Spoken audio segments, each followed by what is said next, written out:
Hello student.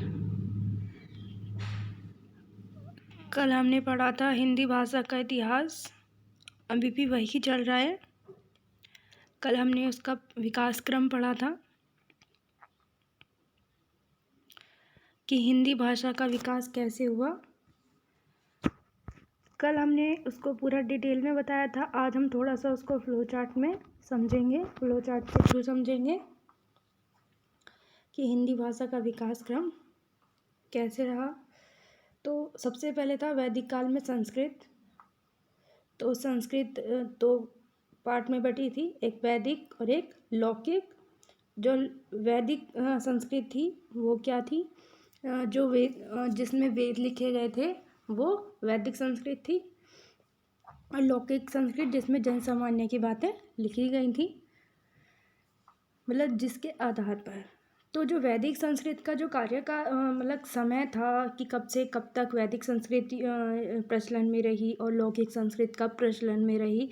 तो जो वैदिक संस्कृत थी वो 1500 ईस्वी ईसा पूर्व से 1000 ईसा पूर्व तक उसका काल रहा, और लौकिक संस्कृत का 1000 ईसा पूर्व से 1500 ईसा पूर्व तक। उसके बाद संस्कृत से रूप लिया पाली ने, मतलब फिर संस्कृत से बदलकर पाली भाषा का विकास हुआ। और पाली भाषा जो थी वो 500 ईसा पूर्व से पहली सदी तक चली। फिर पाली से मतलब पाली भाषा से विकास क्रम बढ़ता हुआ प्राकृत भाषा का रूप लिया, और प्राकृत भाषा 1 ईस्वी से 500 ईस्वी तक चली। उसके बाद प्राकृत से अपभ्रंश भाषा का विकास हुआ। और मैंने आपको बताया था कल कि अपभ्रंश किसे कहते हैं। अपभ्रंश क्या होती हैं, क्षेत्रीय, जो अलग अलग क्षेत्र होते हैं उन क्षेत्रों की क्या जो होती हैं बोलियां होती हैं।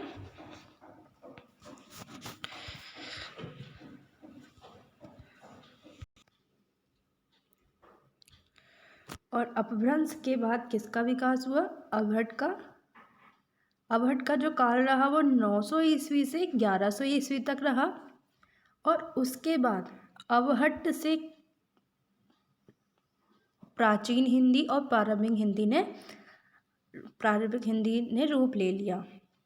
तो इसका जो काल था, मतलब किस समय से किस अवधि तक ये चली थी, तो 1100 ईस्वी से 1400 ईस्वी तक ये इसका समय रहा था कि 1100 ईस्वी से और 1400 ईस्वी तक लोग किस भाषा का यूज़ करते थे, प्रारंभिक हिंदी का यूज़ करते थे।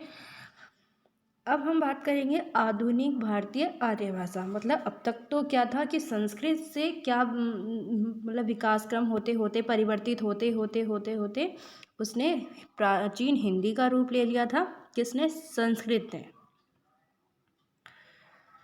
अब हम बात करेंगे आधुनिक भारतीय आर्य भाषा, क्योंकि अब हिंदी तो बन गई थी, संस्कृत से हमारी क्या भाषा बन गई थी, हिंदी। अब हिंदी के भी 3 काल रहे, कौन कौन से, प्राचीन काल, मध्यकालीन और आधुनिक काल।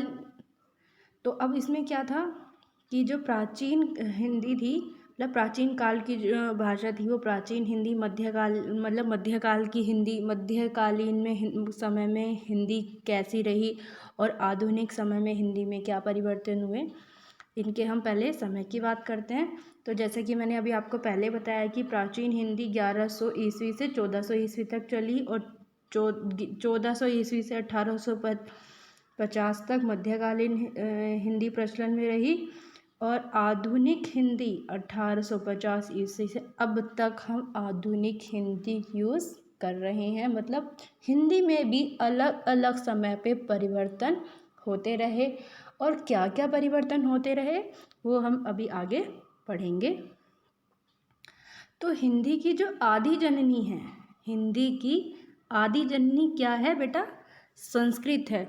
ये मोस्ट इम्पोर्टेंट एक लाइन है, और क्वेश्चन भी आ जाता है कि हिंदी की आदि जननी क्या है, संस्कृत है। तो ये मतलब अब ये है कि हिंदी हिंदी का विकास हुआ कैसे। तो किसी भी भाषा में, जैसे संस्कृत अभी तक हमारी जितनी भी प्राचीन भाषाएं हैं, संस्कृत, पाली, प्राकृत भाषा से होती हुई अपभ्रंश तक पहुंचती है और फिर अपभ्रंश अवहट से गुजरते हुए प्राचीन या प्रारंभिक हिंदी का रूप ले लेती है, जैसा आपको फ्लो चार्ट के माध्यम से अभी बताया गया है। और सामान्यतः हिंदी भाषा के इतिहास का जो आरंभ माना जाता है वो किससे माना जाता है?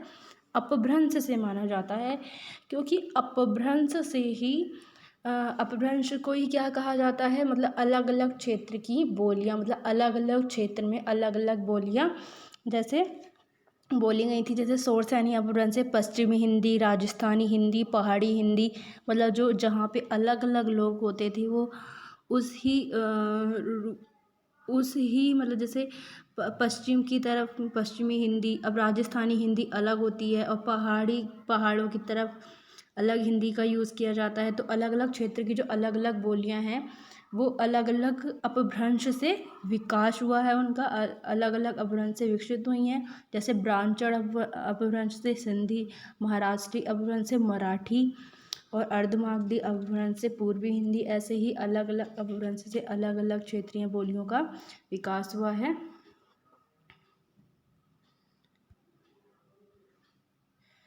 अब हम बात करेंगे प्राचीन हिंदी। तो प्राचीन हिंदी की हम बात करते हैं। प्राचीन हिंदी को और क्या कहते थे? आरंभिक हिंदी, मतलब आरंभिक हिंदी, क्योंकि ये हिंदी की शुरुआत थी। तो प्राचीन हिंदी से अभिप्राय है अपभ्रंश या अवहट्ट के बाद की भाषा, क्योंकि अपभ्रंश से पहले तो प्राकृत, प्राकृत से पहले पाली, पाली से पहले संस्कृत और अपभ्रंश के बाद आया था अवहट और अवहट के बाद आई थी हमारी प्राचीन हिंदी, कि इसके बाद अवहट के बाद की भाषा को प्राचीन हिंदी कहा गया। सेकंड, इसका हिंदी का आदिकाल हिंदी भाषा का शिशुकाल है। शिशुकाल इसलिए कहा गया है इसको क्योंकि अगर आप मानिए किसी भी चीज़ की शुरुआत होती है तो वो छोटी चीज़ से होती है। कोई भी चीज़ पहले छोटी होती है, फिर उससे ग्रोथ करती करती बड़ी होती है। तो यानी कि ये हिंदी की शुरुआत थी, तो इसलिए इसको शिशुकाल कहा गया है। यह वह काल था जब अपभ्रंश अवहट का प्रभाव हिंदी भाषा पर मौजूद था, यानी कि शुरुआत हुई थी तो उसमें अभी भी इसका कहीं ना कहीं प्रभाव था, यानी कि कहीं ना कहीं इस हिंदी भाषा में अपभ्रंश की भी भाषा का यूज़ मिक्स होके होता था। और हिंदी की बोलियों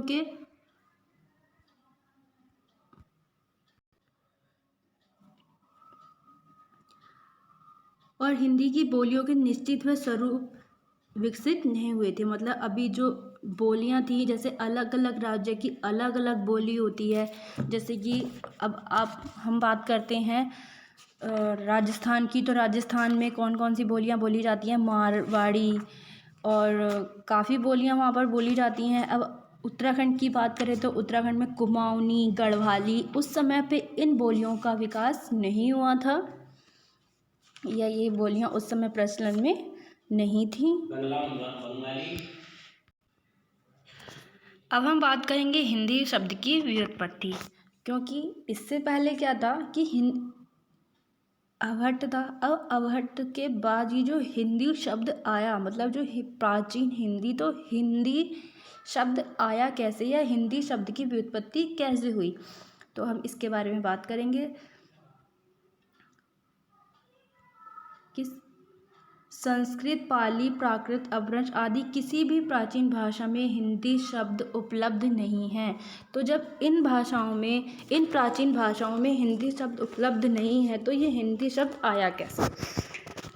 तो हमारी भाषा का नाम हिंदी ईरानियों की देन है।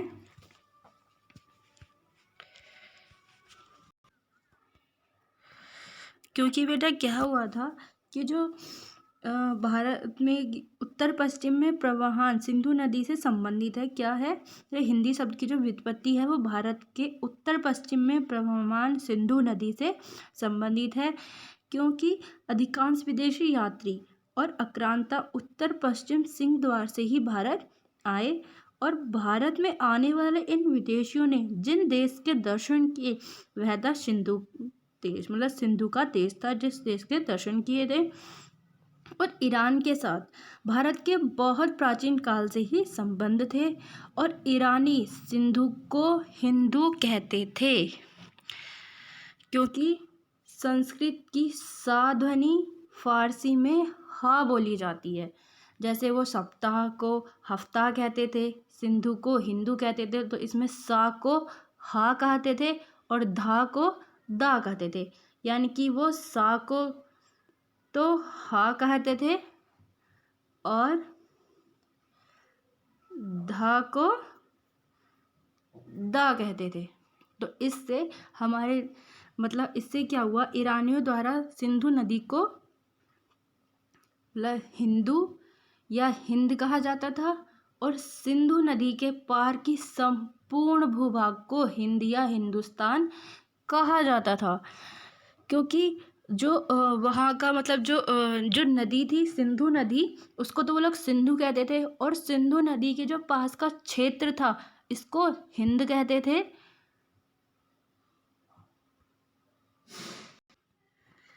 तो इससे क्या हुआ बेटा, जो हिंद की भाषा क्या कहलाई, हिंदी कहलाई। इसमें आप नीचे एक और लाइन नोट कर लेंगे कि हिंद की भाषा क्या कहलाई, हिंदी कहलाई। ऐसे हुई हिंदी की व्युत्पत्ति, हिंदी भाषा की व्युत्पत्ति कि हिंदी नाम आया कैसे। तो बेटा घर पर रहें और अच्छे से पढ़ाई करते रहें। Thank you.